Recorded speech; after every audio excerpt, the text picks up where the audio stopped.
pursuing bachelor's in cardiovascular technology, and today we feel privileged to present at the BLK Max Hospital on the topic cardiac cycle.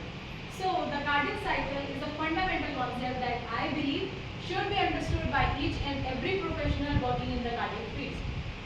Now, I would like to briefly present the outline of our topic, starting with the cardiac physiology, the cardiac cycle, the correlation of cardiac cycle with ECG and echo, and lastly we will talk about the IABP and its correlation with the cardiac cycle. For further explanation, I would like to invite Dia to continue. Thank you, Dipti.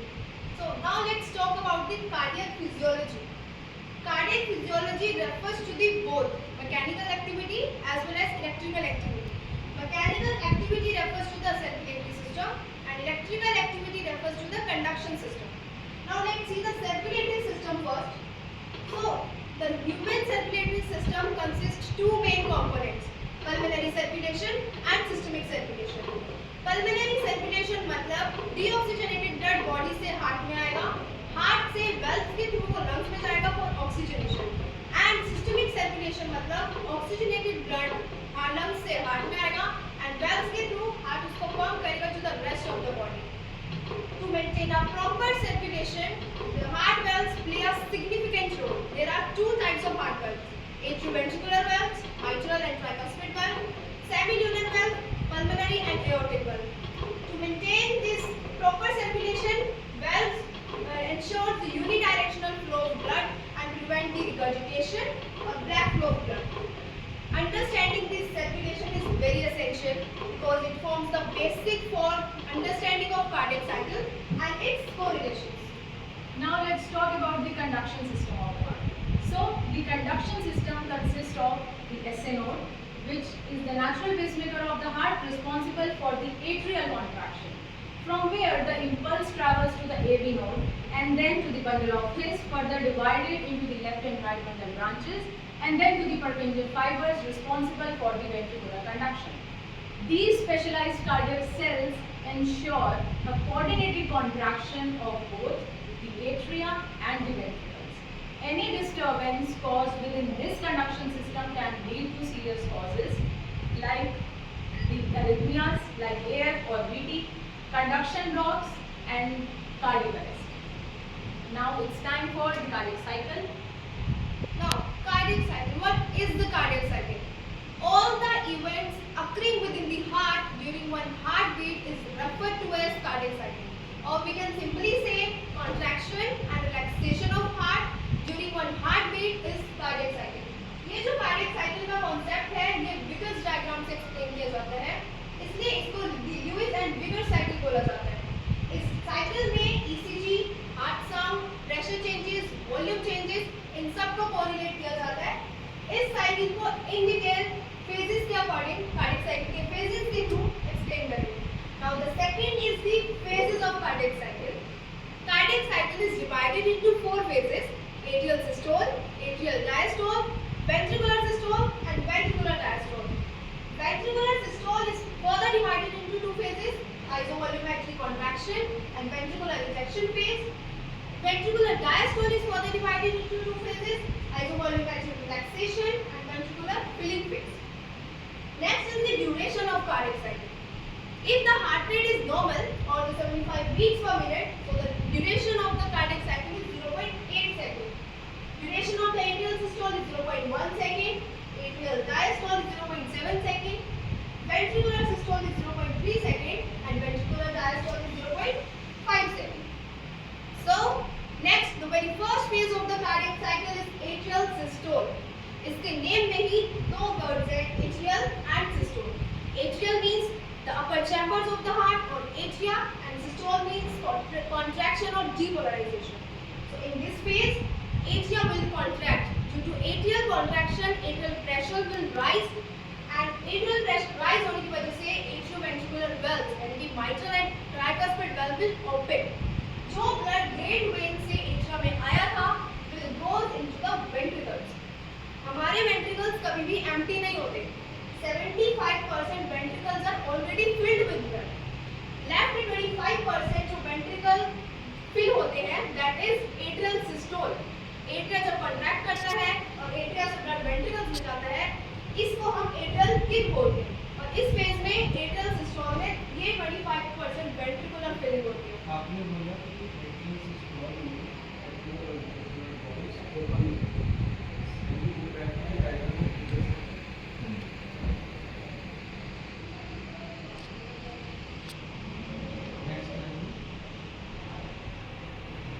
आपकी ventricular feeling तो पहले ही शुरू हो गई थी, atrial systole के बाद में एट्रियल सिस्टोल मतलब एट्रियल कॉन्ट्रैक्शन से पहले पैसिव वेंट्रिकुलर फिलिंग होती है। एट्रियल वेंट्रिकुलर वॉल तो पहले ही ऊपर वेल्स आर ओपन। आपने बोला कि because of atrial contraction so pressure वो जब प्रेशर इंक्रीज होता है एट्रियल का तो ब्लड बहुत प्रेशर के साथ वेंट्रिकल्स में जाता है, पर वेल्स आर ओपन।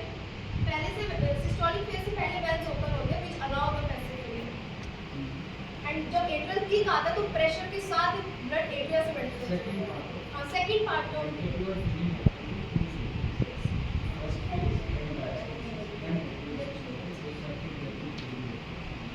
जो आप ईगो में देखते हो, ईगो की आपके पास इमेजेस है ऑफर आगे जाके ऊपर आगे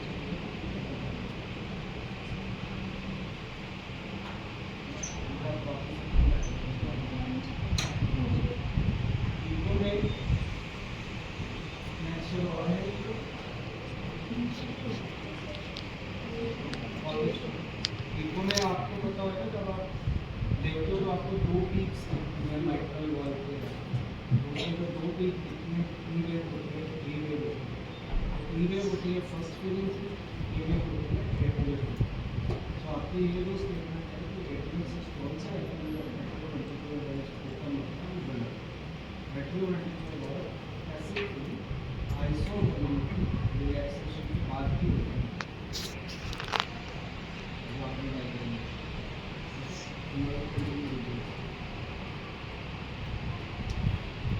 So the duration of the atrial systole is 0.1 second. The second phase of the cardiac cycle is atrial diastole. Atrial diastole, in this phase, atria will relax or in the depolarization phase. इसमें atria relax करते हैं, blood contract, atrial contraction हो चुका है, blood ventricles में गया है, तो अब bloods are, so atria will receive the blood, not contracted. Atrial pressure decrease हो जाता है as atria relax. Now let's see what the ventricles are doing. So ventricular cycle start करते हैं with two phases, ventricular systole and ventricular diastole. Ventricular systole में ventricles contract कर रहे हैं और simply we can say ventricular depolarization. इसकी duration 0.3 second है and it is further divided into two phases, isovolumetric contraction and the rapid ventricular ejection phase. What is the meaning of isovolume? Sir, that ventricles की जो volume है वो constant रहेगी, remain the same. Neither of the blood will enter or leave. Sir, क्योंकि ये first phase है ventricular depolarisation का, इसमें प्रेशर डेवलप हो रहा है बट इतना नहीं हो रहा है कि इस कारण कि वेंट्रिकल की दोनों साइड पे वॉल एट्रियो वेंट्रिकुलर तो अगर डिफॉल्ट और पल्मोनरी दोनों बंद हैं। आप वेंट्रिकल को कॉन्ट्रैक्ट तो कर रहे हो लेकिन वो कहीं पे भी उसका ब्लड जा नहीं सकता, तो इसलिए इसको बोलते हैं iso volume is same but pressure is equal. धीरे धीरे प्रेशर बढ़ते बढ़ते इतना हो जाएगा कि फिर एक साइड से wall that's why it is called isovolumetric. So in isovolumetric phase, the ventricles will start to contract and pressure जो है ventricles का वो rapidly increase होना start हो जाएगा.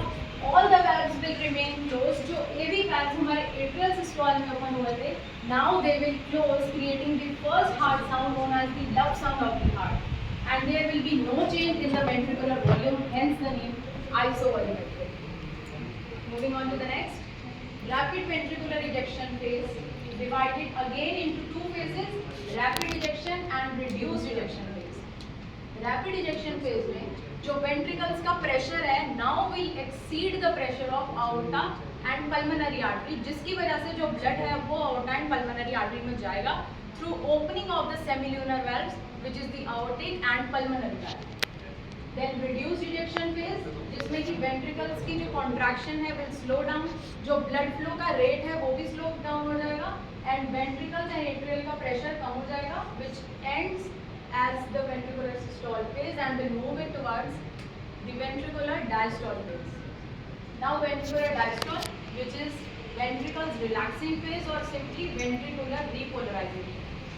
इसकी ड्यूरेशन है 0.5 सेकेंड की and it is divided into 4 phases: isovolumetric relaxation phase and 3 filling phases: rapid filling phase, reduced filling phase also known as the diastasis, and atrial systole, the final filling phase of ventricles. Isovolumetric relaxation, इसमें जो ventricles हैं उनका pressure कम हो जाएगा. Again the ventricular volume will remain the same, all valves will be closed. अब जो हमारी सेमील्यूनर वैल्व्स ओपन होंगी वेंट्रिकुलर सिस्टोल में, वो वेंट्रिकुलर डायस्टोल में क्लोज हो जाएंगी and S2 sound which is the second heart sound, dub sound of the heart, वो क्रिएट होगा. Next the 3 filling phases starting with the rapid filling phase. Ventricle pressure जो है वो एट्रिया के pressure से भी कम हो जाएगा. AV valves ओपन होंगी, वेंट्रिकल फिलिंग स्टार्ट हो जाएगी and then the reduce filling phase जिसमें फिलिंग स्लो डाउन हो जाएगी एंड बहुत small amount of blood ventricles में एंटर करेगा. Lastly the final filling phase जो रिमेनिंग 20 to 30% फिलिंग फेज है वेंट्रिकल्स का. अब एट्रिया कंप्लीटली कॉन्ट्रैक्ट करेगा and ventricles fill हो जाएंगे and the cycle will repeat, which marks the end of the ventricular cycle and will mark the end of the cardiac cycle, consisting of all the phases of the atria and all the phases of ventricles. Now let's see about their correlation. Correlation of cardiac cycle. Cardiac cycle become more meaningful when we correlate it with the ECG and echo. Our heart does not only contract or relax. First, it's triggered by the electrical signal, and these electrical signals are converted into mechanical contractions. And on the other hand, echo will help us to understand the contraction and relaxation. Now, see how ECG waveforms correspond to the during each phase of cardiac cycle. So, this is our ECG waveform: P wave, PR interval, QRS complex, and T wave. So, in ECG, P wave represents the atrial systole, in which atria contract करता है and ventricular filling होती है 20 to 25%. P wave represents the atrial systole, and PR interval represents the AV nodal delay, which allow the ventricular filling before contraction. Now, the QRS complex represents the ventricular systole. इसमें ventricles contract करते हैं and ECG में QRS complex होता है, and ST segment represent the ventricular ejection phase and blood will go into the aorta and the pulmonary artery. T wave represent the ventricular diastole. यहाँ पे blood हमारा ventricular diastole, ventricles are relaxed and in the repolarization phase. So this is how ECG waves shows the different phases of the cardiac cycle. So on ECG, which part of ECG is systole and which part of ECG is branch? So P wave or QRS complex is a systolic phase. P wave के time पे तो ventricle relax कर. So QRS complex and T wave is in the systolic phase. Which part after of that. QRS complex is systole? So QRS complex R wave. लेकिन अभी electrical activity थी, वो progress हुई, फिर जाके मसल कॉन्ट्रैक्ट. हम तो सिस्टोल कह रहे हैं जब मसल कॉन्ट्रैक्ट. तो QRS के स्टार्ट होने के कितनी देर के बाद सिस्टोल स्टार्ट होगा मैकेनिकली?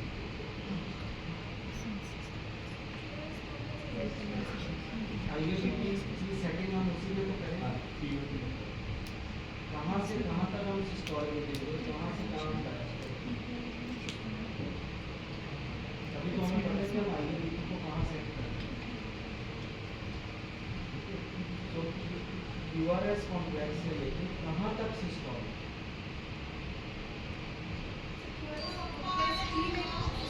T wave के शुरू तक मिड तक. P wave के starting तक systole and T wave ventricular diastole. चलो अभी आप आगे. सर P wave हम diastole में देख रहे हैं.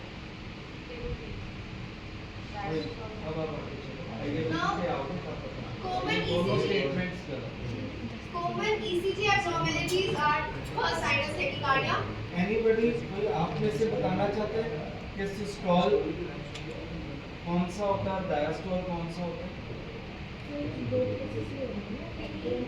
बेसिकली हम वेंट्रिकल जब हम सिस्टोल को मारेंगे इम्पोर्टेंट इज वेंट्रिकुलर वही तो ब्लड प्रेशर वेंट्रिकल वही कार्डियक आउटपुट है। जब हम बिना नाम लिए सिस्टोल की बात कर रहे हैं तो हम वेंट्रिकुलर सिस्टोल की बात कर रहे हैं। अब आप बताओ कि आप में से कोई बताना चाहता है कि वेंट्रिकुलर सिस्टोल कहाँ से कहाँ तक होता है ईसीजी में? Sir according to instruction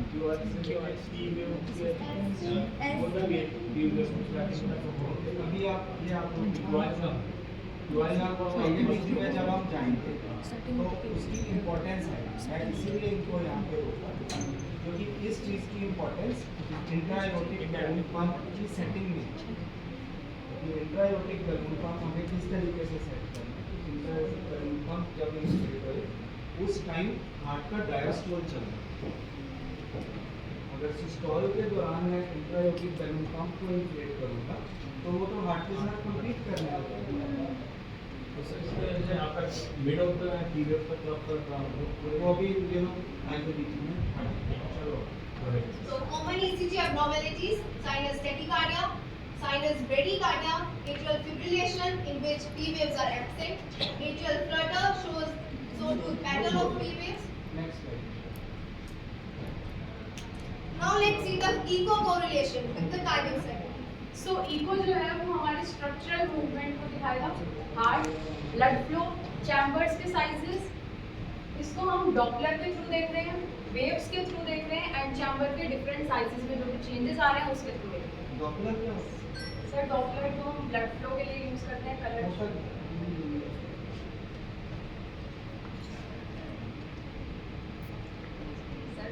blood flow के लिए जो कलर्ड स्टडी हम यूज करते हैं। जो आप अगर कभी देखो तो कभी ट्रेन में जब जाते हो तो रेलवे स्टेशन पे आप खड़े हो तो एक इंजन जो अपनी विसल हो जाता है, अगर वो इंजन खड़ा है तो आपको विसल अलग सुनाई देती है और अगर कोई इंजन आपकी तरफ आ रहा होता है तो आपको उसकी विसल अलग सुनाई देती है।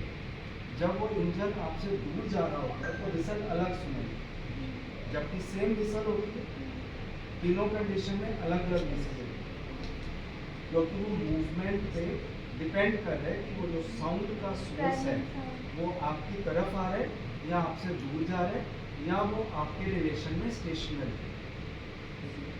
तो यही डॉपलर इफेक्ट है कि आप अल्ट्रासाउंड वेव जो भेज रहे हो they are kind of a sound. तो जब ये waves blood vessel blood cells आपकी तरफ आ रहे हैं, आपकी प्रोब की तरफ आ रहे हैं और आप तब आप साउंड को सुन रहे हो तो वो आपको अलग सुनाई देगी, जब वो दूर जाएंगे तो वो अलग सुनाई देगी, अगर वो स्टेशनरी होएगा तो अलग सुनाई देगी। So here lies the importance of Doppler. ये डॉपलर क्या कर रहे हैं? हमारे सेल्स की मूवमेंट को देख रहे हैं कि whether they are coming toward the globe और they are going away from it. तो इसका ये इस इफेक्ट ऑफ साउंड वेव को डॉपलर इफेक्ट जिसको कि हम लोग इको में यूज करते हैं। तो अब आगे सो इको में टू वेव्स होती हैं विच is the E wave and the A wave. जो ई वेव है वो हमारी अर्ली डायस्टोलिक फिलिंग को दिखाएगी which is the rapid filling phase of ventricles, and जो हमारी ए वेव है वो हमारी एट्रियल कॉन्ट्रैक्शन और एट्रियल सिस्टोल फेज को दिखाएगी एंड उनके बीच में जो ड्यूरेशन रहेगी वो रहेगी रिड्यूस्ड फिलिंग फेज की, also known as the diastasis phase between the E wave and the A wave. Then जो हमारे वेल्व्स हैं माइट्रल एंड ट्राइकस्पिड वेल्व हमारे सिस्टोल के टाइम पर क्लोज होंगे एंड डायस्टोल के टाइम पर ओपन होंगे, मीनिंग जो वेंट्रिकल्स का फिलिंग फेज है उस टाइम पर एवी वेल्व्स ओपन रहेंगे एंड इजेक्शन फेज है तो उस टाइम पर सेमील्यूनर वेल्व्स ओपन रहेंगे। Now let's see the common abnormalities seen in echo. First, reduced EF, जिसमें कि LV का फंक्शन कम होगा। Wall motion abnormalities, myocardial ischemia और infarction में देख सकते हैं। Mostly reviewed LVH, left ventricular hypertrophy, which is most commonly seen in the hypertensive patients. Dilated cardiac chambers suggest the cardiomyopathy, जब volume overload कर जाएगा उसकी वजह से। Valvular abnormalities like mitral stenosis, regurgitation. pericardial effusion, septal defects like ASD or the VSD, diastolic dysfunction, vegetations as seen in the cases for infective endocarditis, and pulmonary hypertension signs seen in enlarged right ventricular or within the raised pulmonary pressure. What is diastolic dysfunction? Sir जो resting phase में जो chambers हैं उस time पर वो completely या तो rest नहीं हो पा रहे हैं या फिर फिलिंग में भी कोई प्रॉब्लम आ रही है, तो जो रेस्टिंग फेज में चैम्बर्स में प्रॉब्लम रहेगी उसमें हम डायस्टोलिक डिस्फंक्शन ये होता है कि नॉर्मली हम सबका ये मानना था कि हार्ट के अंदर जो फीलिंग हो रही है it is a passive feeling, वो पैसिव फीलिंग नहीं है, it is an active feeling and during relaxation heart अपनी मर्जी से एक्सपेंड करता है और फिर वो कम करता है। जब वो प्रॉपरली एक्सपेंड नहीं कर पाता उसको डायस्टोलिक डिस्फंक्शन, उस दौरान हार्ट के अंदर प्रेशर बढ़ते हैं, हार्ट में प्रेशर बढ़ेंगे तो क्या होगा, एट्रिया में प्रेशर बढ़ेगा, एट्रिया में प्रेशर बढ़ेगा तो क्या होगा, कनेक्टेड पल्मोनरी वेन्स में प्रेशर बढ़ेगा, उससे फिर लंग्स के अंदर प्रेशर बढ़ेगा, उससे फिर लंग्स में जो इंटरस्टिशियल फ्लूइड की सीपरेज होगी तो फिर पेशेंट को ब्रेथलेसनेस होगी। Here lies the importance of diastolic dysfunction. E wave, A wave, E dash, E dash जो कैलकुलेशन करते रहते हैं ई बाय ई डैश रेशो वो सारे इसी Finally, moving towards the last topic, intra-aortic balloon pump. So IABP एक mechanical circulatory device है जो कि हम क्रिटिकल कार्डियक पेशेंट्स में यूज करते हैं लाइक कार्डियोजेनिक शॉक, MI और LV failure. It works on the principle of counter pulsation, जिसमें कि जो IABP बलून है वो इन्फ्लेट करता है during the systole, during the diastole and will deflate just before the systole. जो कंपोनेंट्स IABP में यूज होते हैं इज द बैलून कैथेटर, जिसको हम डिसेंडिंग थोरैसिक आउटा में प्लेस करेंगे, कंसोल जो कि कंट्रोल करेगा inflation and deflation of the balloon, and gas source में हम हीलियम का यूज करते हैं। Now it's correlation with the cardiac cycle. So diastole में ये इन्फ्लेट होगा जिससे कि कोरोनरी परफ्यूजन इंप्रूव हो जाएगा, and just before the systole it will deflate so that जो आफ्टर लोड है, जो ब्लड फ्लो को रेजिस्टेंस है वो कम हो जाए एंड कार्डियक आउटपुट इंप्रूव कर जाए। ECG कोरिलेशन देखेंगे तो at the time of inflation around the T wave जो कि डायस्टोल को रिप्रेजेंट कर रहा है ये इन्फ्लेट करेगा, and just before the R wave which is the systolic phase ये डिफ्लेट करेगा to improve the cardiac output. So overall effect इसका रहेगा that it will reduce the LV workload, it will improve the myocardial oxygen demand, it will improve the cardiac output, and thus can be life-saving in critically ill patients. So, systole and diastole on ECG. अपने cath lab वाले लोग बैठे हैं पीछे।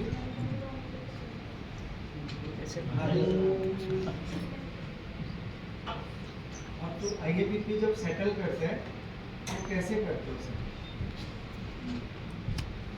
First of all हमने IABP का पहले तो मशीन चेक करनी है पूरा उसका प्रॉपर फंक्शनिंग है या नहीं, हीलियम चेक करना है, सिलेंडर कनेक्टिविटी है या नहीं। तो फर्स्ट ऑफ ऑल हमने साइजेस देखा जाता है पेशेंट का, मेल है फीमेल है, उसी हिसाब से हमने जो है वो सेट करना होता है। IABP को हमने जो भी फर्स्ट प्रायोरिटी रहती है डॉक्टर की कॉल फर्स्ट डॉक्टर करेंगे, देन हम प्रोवाइड करवाएंगे जो भी IABP साइजेस हमारे डिफरेंट टाइप्स के आते हैं। IABP की जो हमने टाइमिंग सेट कैसे करते हैं? कई बार देखो ना हम लोग सेमी ऑटो करके उसको थोड़ा आगे पीछे करते हैं, वो क्या होता है? वो तो डिपेंड करता है हमारा प्रेशर पे डिपेंड करता है पेशेंट वो के। इम्पोर्टेंट है आपका IABP जो है वो इन्फ्लेट कब होना चाहिए? At the peak of R wave and it should deflate at the end of T wave. So the peak of R wave to the end of T wave is systole, जबकि जो आपकी T wave है it represents repolarization, लेकिन actual में जो mechanically diastole है वो T wave के एंड पे शुरू होगा। इलेक्ट्रिकली वो टी वेव पे हो गया बट मैकेनिकली वो टी वेव के एंड पे। तो IABP की inflation should be from the peak of R wave to the end of T.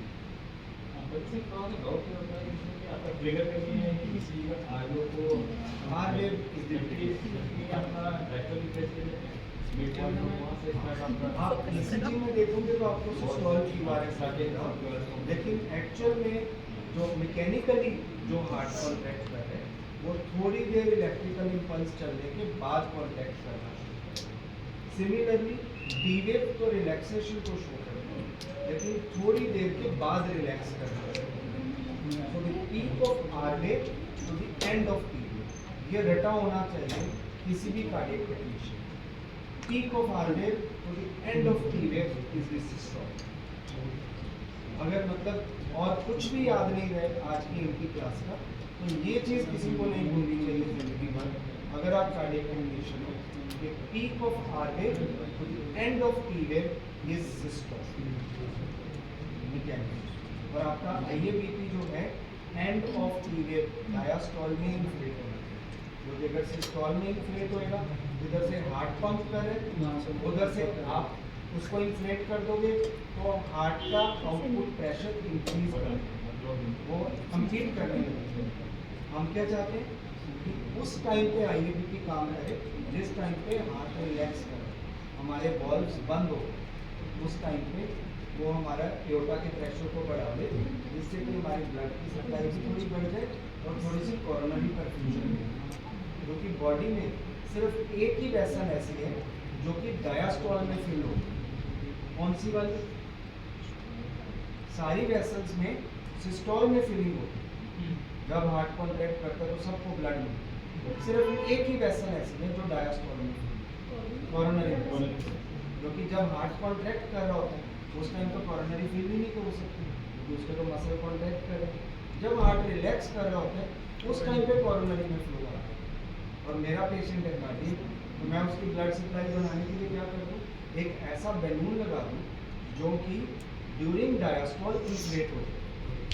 तो जैसे ही वो डायास्टोल में इन्फ्लेट होएगा वो मेरे ब्लड के एओर्टा के अंदर के प्रेशर को बढ़ाएगा तो मेरे कोरोनरी फ्लो को इम्प्रूव करेगा। So that's why we use intra-aortic balloon pump and the inflation should be during diastole। और diastole कहाँ पे है? At the end of the wave to the peak of heart। ठीक है जी, समझ गए सब? ये एक चीज अगर याद रख ली तो आज का नमक हरामी नहीं मिलेगा। ठीक है, चलो आगे। So now we conclude our presentation and move on to the summary। Cardiac cycle के बारे में पढ़ा, उसके सिस्टोल एंड डायस्टोल के फेजेस को देखा, ECG correlations, echo correlations and IABP correlations को देखा। With this we come to end of our presentation.